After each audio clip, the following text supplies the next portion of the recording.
Hello everybody and welcome to Sonic 1 on the Master System. Hey kids, do you have what it takes to be a super fast hedgehog on the go? Well, get ready, because we're about to go compact. Well, not in the Go, Joe, because I'm doing the Master System version, not the Game Gear version. So, yeah, the Master System version is the better version because there's no screen crunch. And as we talked about, me and Jova don't like screen crunch. So, anyway, Green Hill Zone, or Green Hill as it calls it here. Alright, so, you're probably wondering, wait a minute, Pedro, why is the music so much higher fidelity than the game that I'm used to? That's because I'm playing an awesome hack from Valley Bell from Sonic Retro. But, okay, for those who are not familiar with the concept, the Master System actually had a special add-on that was Japan exclusive called the FM unit that allowed for higher quality music on games that supported it. Unfortunately, it was a Japanese-only thing, and Sonic games never really got the FM unit treatment. However, Valley Bell from Sonic Retro decided to do that treatment for this game, and I thought it would be a cool way to basically bring out the full potential of Yuzo Koshiro's soundtrack. There you go. Whee! This is a trick you can do on the first stage, by the way. There you go. So yeah, Sonic. No, I'm not kidding. This is up. Remember doing this. Yeah, me too. So basically, folks, you may be wondering. Ring. Oh, no, sorry, you get Eggman. Yeah. Such a tease. Yes. Well, folks, you're probably wondering, what is this? Well, this was Sonic 1 handheld edition, unless you play it on the Master System. The Master System version was released. The Master System version of this game was actually the only Master System Sonic game that was released worldwide, because all the Master System games after this only released in Europe and Brazil. So essentially, basically what this game is the handheld version of the game. However, as is key with a lot of handheld versions, this one has quite a lot of differences from the original Sega Genesis classic. For the record, this game was made for the Master System first, and the Game Gear version is actually a port. So, and that's why the Game Gear version has screen crunch, because they literally took a game that was made for a TV screen, and well, we all know how what happens with Sonic when you try to do that, right? It depends, but yeah, it was not the best with Sonic. No, remember, Joe, even from Jim GBA ports had screen crunch, so this is very rarely a good idea. Yeah, I'm trying to think. I know that there have been some few times where screen cuts has actually been beneficial, but I'm drawing a blank as to when that was the case. Oh, look, a Chaos Emerald. This is one of the primary differences between this version and the version most people know. The Chaos Emeralds are not obtained for special stages. You just have to explore the levels to find them. Not a bad idea on paper, and given how much specialty stages tend to vary in quality, I could see some people actually finding this a godsend. Okay, so aren't they always in the second level except for one instance?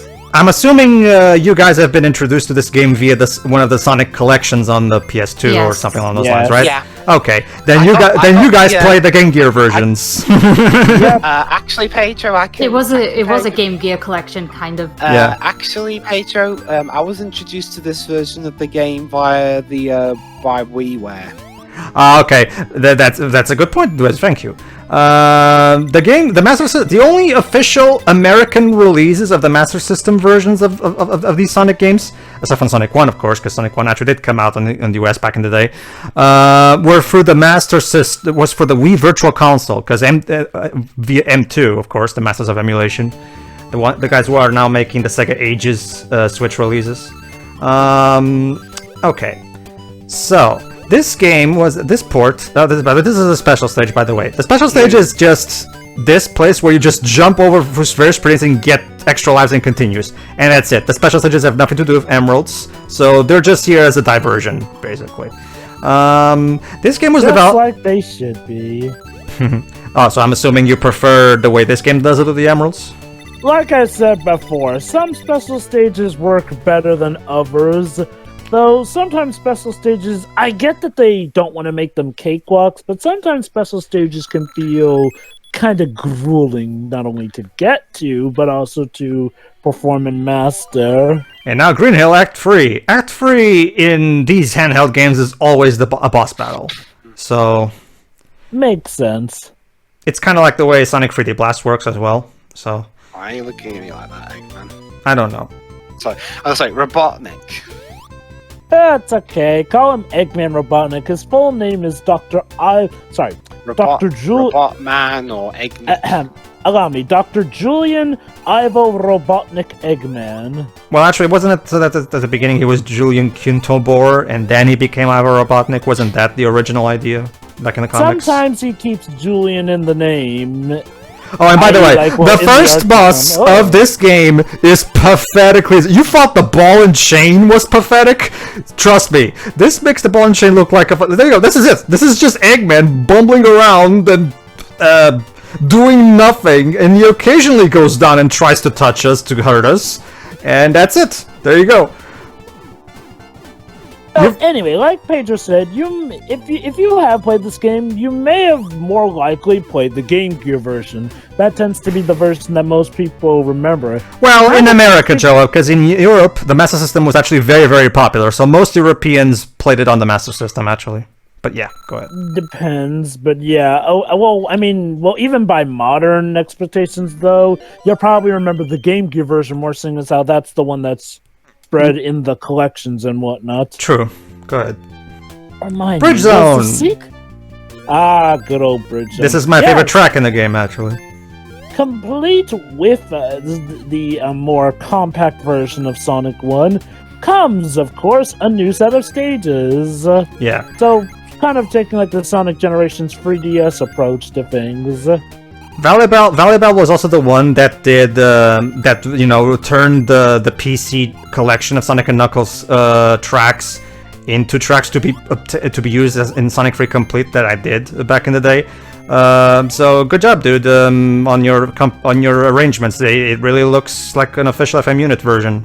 Anyway, sounds like. Don't you see, Pedro? You can see music. Well, that was kind of the whole idea of Fantasia. What if you could see music? So, yeah. Okay. So, you might be wondering as well, everybody, what is that blue bar in the left corner of the screen?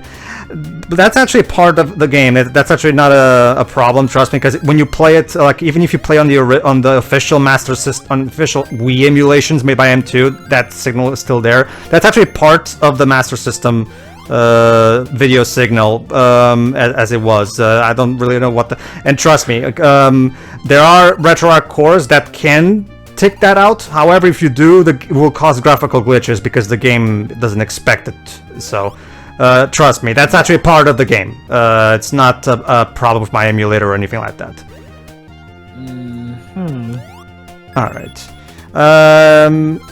This game was actually developed by Aspet. Aspet was actually Yuzo Koshiro's studio, and he was also the one that did the music for this game. And it serves as well because this is actually my favorite of the Sonic 8-bit soundtracks. So, when it comes to Sonic 2 8-bit, did you also play that on the Master System? No. Back in the day, when it comes to the 8-bit games, I played Sonic 1 on the Master System. I never got around to playing Sonic 2 and Sonic Chaos and Sonic Triple Trouble, only later via emulation. What about the epic classic Sonic Blast? I never played that again. I only got through those in emulation. Oh, but I don't think I've ever explained the special stages. You only enter into the special stages if you pass through the goalpost with 50 or more rings, and it even shows you a little exclamation point showing you that you did it right. So pretty much. So Shiro, question, so what's your overall experience with this game? I've played it several times. Did you actually complete it? Yes. All right. With all the emeralds? With all the emeralds? Sega Genesis version? Nah, I couldn't be bothered with that. But Shiro, that's the thing. You get the good ending, and by good ending I mean Sonic throws the emeralds into the air and that's it. Nothing happens. Nothing happens. It's not like even in the original Genesis game where he returns nature back to its original state. No. He just throws the emeralds into the air, and that's it. The only major difference is that you get more points for getting all the emeralds. Well, so unless you're playing Sonic Genesis, in which case the emeralds do nothing.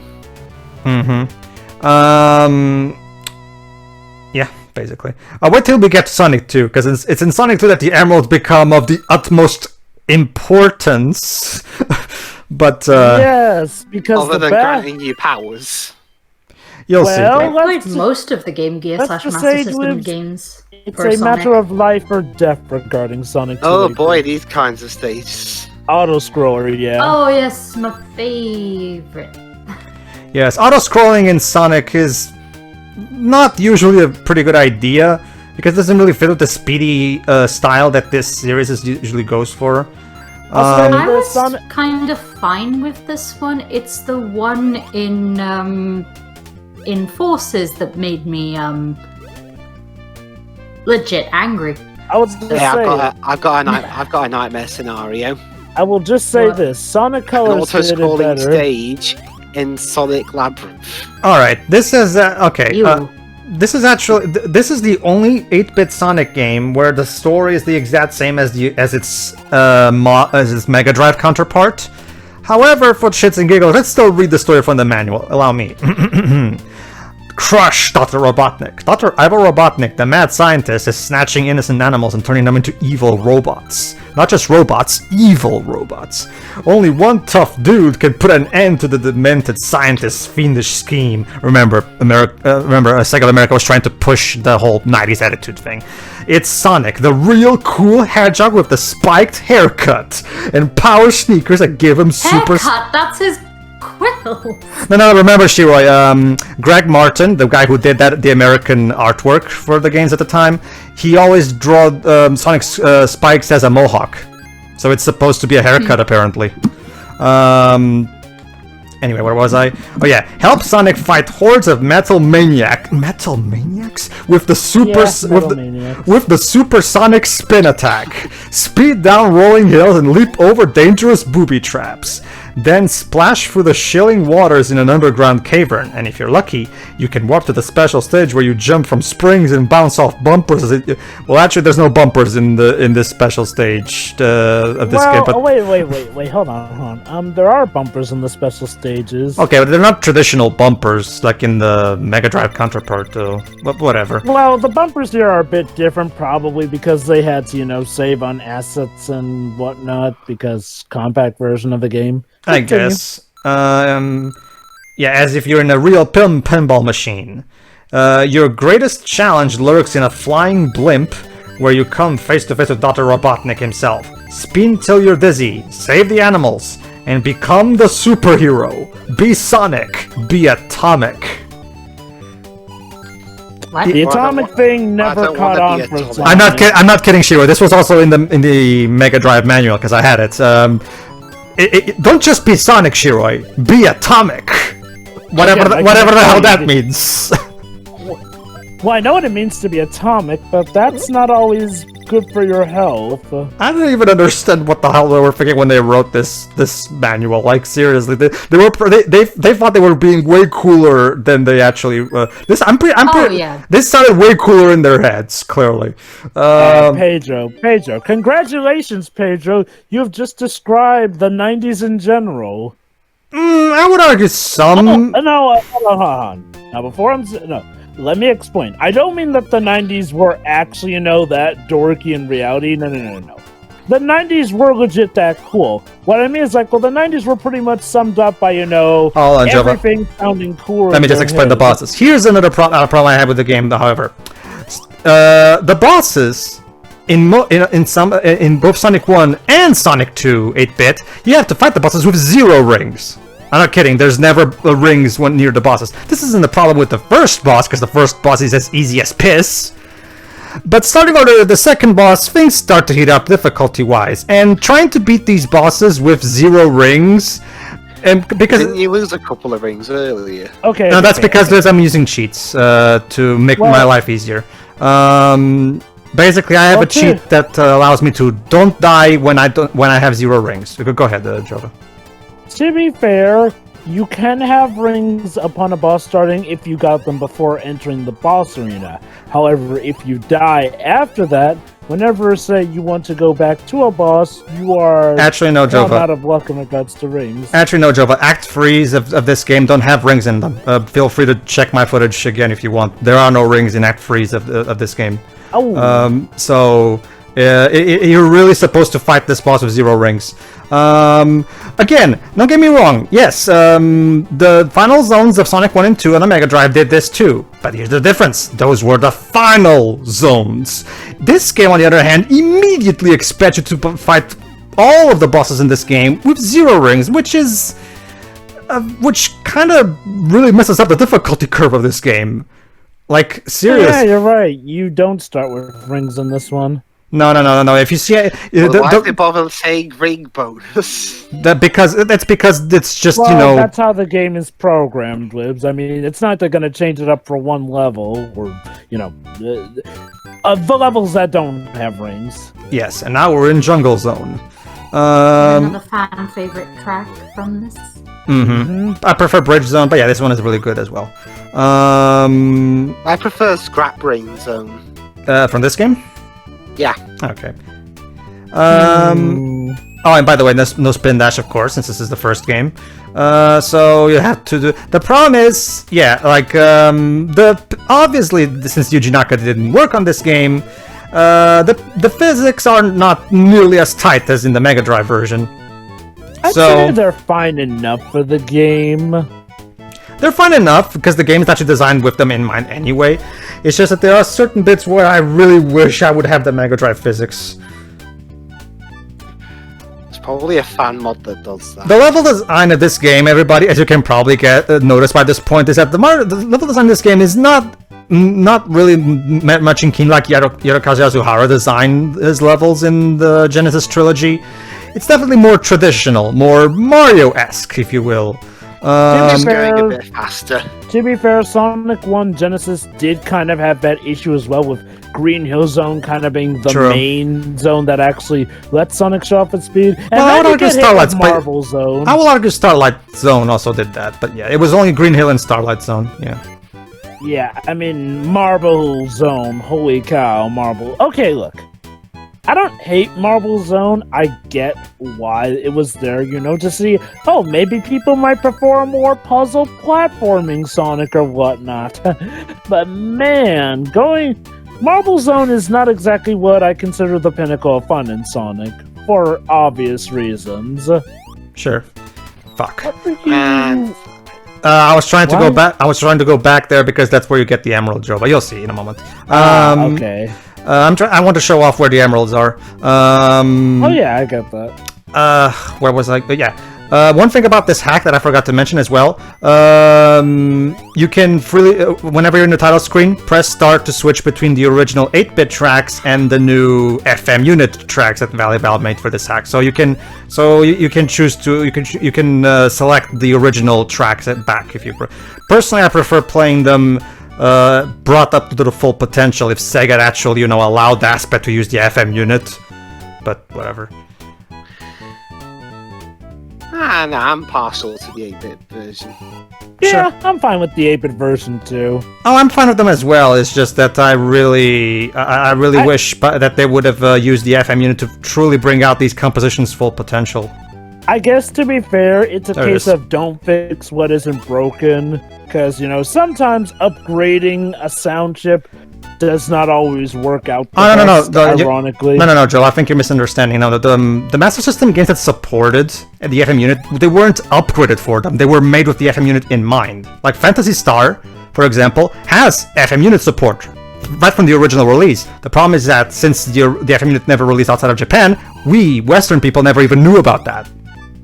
But there were no upgrades, because remember, this was before patches were a thing, Jova. So so games had to support the FM unit right from the very beginning of development. So there wasn't any. The tracks were made with the FM unit in mind.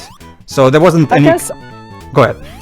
I guess unlike a lot of stuff that we were definitely, crypted out of getting because of Japan loving to keep stuff to themselves, I'm not exactly going to cry over the FM unit because, the 8-bit tracks themselves were fine, I guess. And they were great. They had the FM unit built in mind, but I don't know. I guess in some ways I consider the 8-bit tunes maybe a bit more classic. Now, yeah, that does come down more to personal preference. But I guess, okay, well, trust me. If it were something more crucial, I'd definitely be right there with you. It's just that, what we have is...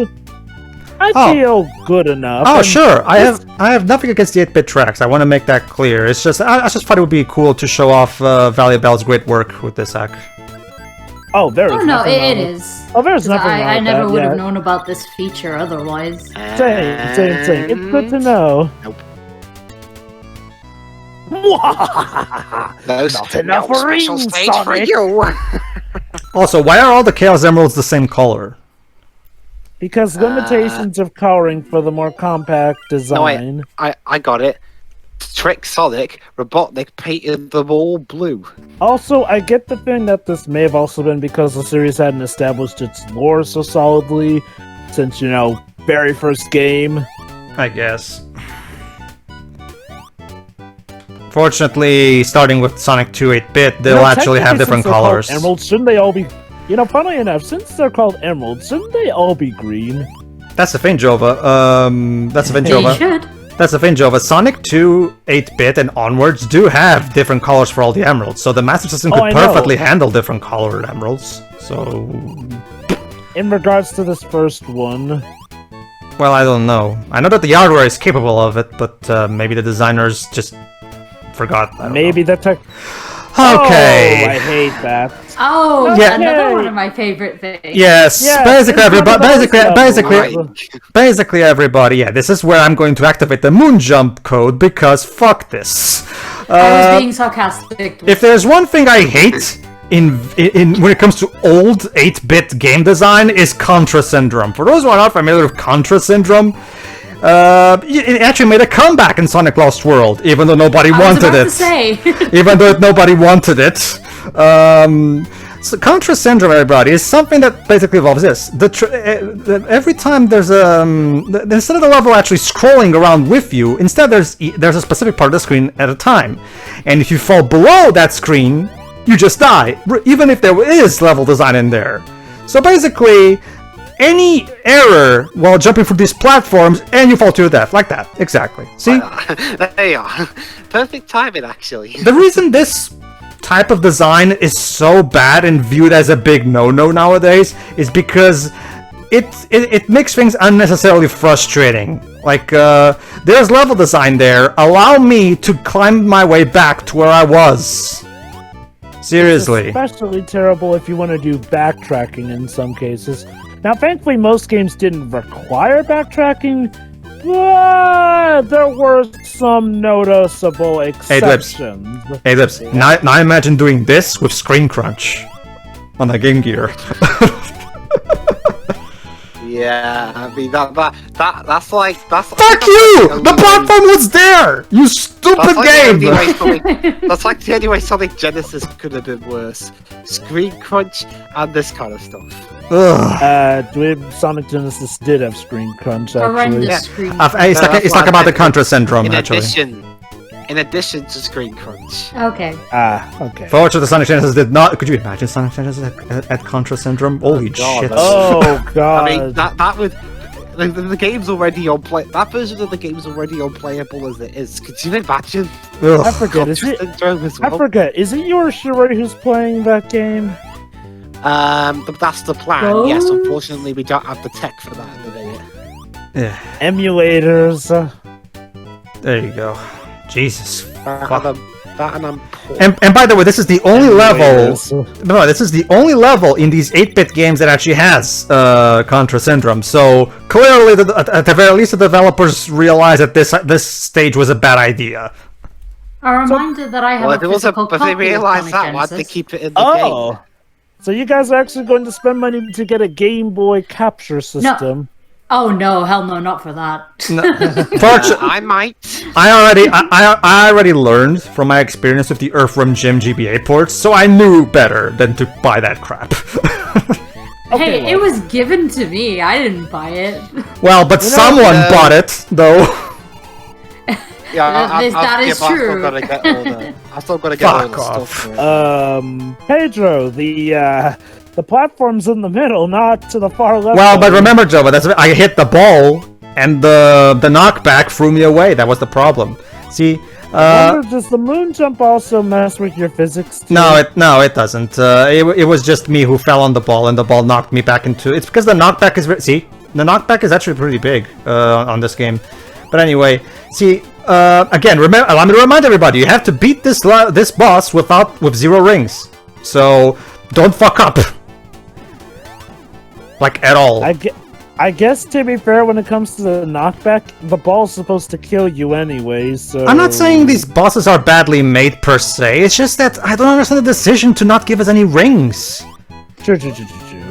That said, though, I guess that's the thing. Normally the knockback wouldn't be a complaint in this game, because normally the balls would kill you upon contact. Yeah, that's the thing, Jova. The balls would just kill me on contact, so there would be no knockback, so the designers didn't account for knockback.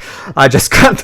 Basically, it's one of those cases where I screwed myself over, but at the same time, maybe if the game gave me rings for the rings for the bosses, this one, I wouldn't feel the need to use cheats, now would I? Seriously, like, fortunately, starting with the second game, they didn't do this crap. They brought in a lot of shit ton of issues with Sonic 2 8-bit, but that's a topic for another day. See you for the next part, everybody, where we finish the game. See ya. See ya.